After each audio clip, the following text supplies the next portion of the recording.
বাংলাদেশের নদীমাতৃক জনপদ সিরাজগঞ্জের সবচেয়ে জনপ্রিয় ভ্রমণ স্পট হলো চায়নাবাদ। যমুনার তীরে দাঁড়িয়ে সূর্যাস্ত দেখা, নদীর বাতাসে মুগ্ধ হাওয়া আর পরিবার পরিজন নিয়ে আনন্দ করা সেরা একটা জায়গা।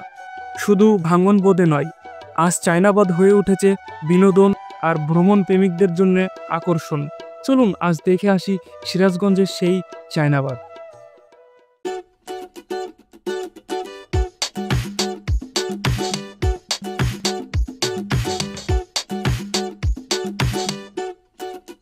তো আজকে আমরা খুব সকাল সকাল বেরিয়ে গেছি, কারণ আমরা অনেক দূরের রাস্তা ভ্রমণ করব, সেটা সিরাজগঞ্জ যাব।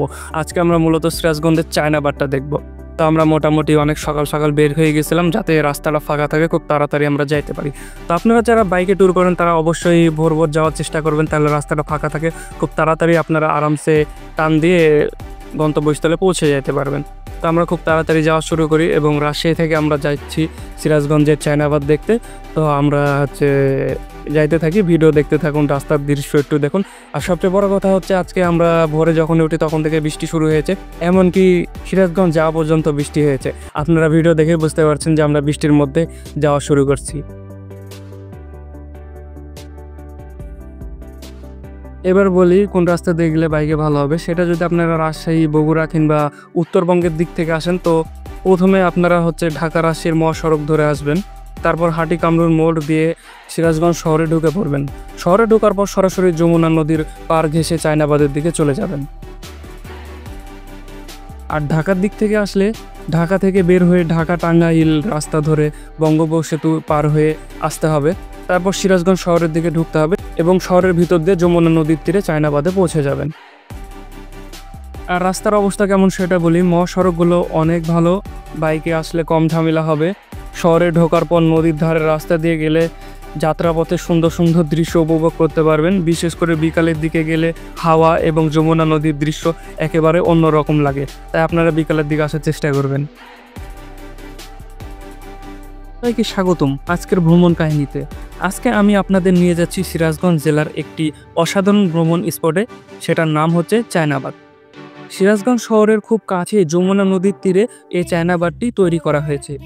মূলত যমুনার ভাঙন রোধ করার জন্য চীন সরকার এ বাঁধ নির্মাণে সহায়তা করে, সেই থেকে এর নাম হয়েছে চায়নাবাদ।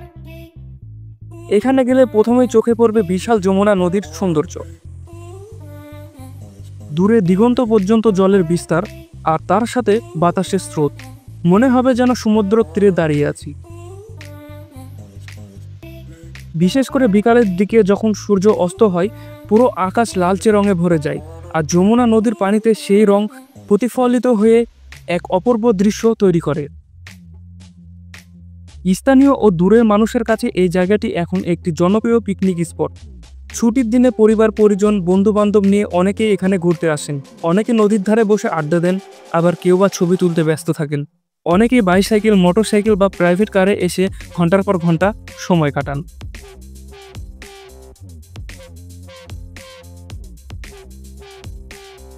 চায়নাবাদে গেলে শুধু প্রাকৃতিক সৌন্দর্য নয়, আপনি সিরাজগঞ্জ শহরের আধুনিক উন্নয়ন অনুভব করতে পারবেন। বিশেষ করে নদীর পাড়ে এই বাঁধের সৌন্দর্য বৃদ্ধির জন্য চারপাশে গাছপালা, বসার জায়গা আর রাস্তার দুপাশে সুন্দর পরিবেশ তৈরি করা হয়েছে। আরেকটা বিষয় হলো, সন্ধ্যার পর বাঁধের চারপাশে আলোকসজ্জা হয়, তখন পুরো জায়গাটি ভিন্ন রূপ নেয়। বাতাসের সাথে নদীর গর্জন আর আলোর ঝলমল পরিবেশ সত্যি অসাধারণ এক অভিজ্ঞতা গড়ে তুলেছে। এখানে ভ্রমণ করার জন্য আপনাদেরকে কিছু টিপস দিচ্ছি। সেটা চায়নাবাদে গেলে বিকেলের দিকে যাওয়া সবচেয়ে ভালো, কারণ তখন আবহাওয়া সুন্দর থাকে এবং সূর্যাস্ত উপভোগ করা যায়।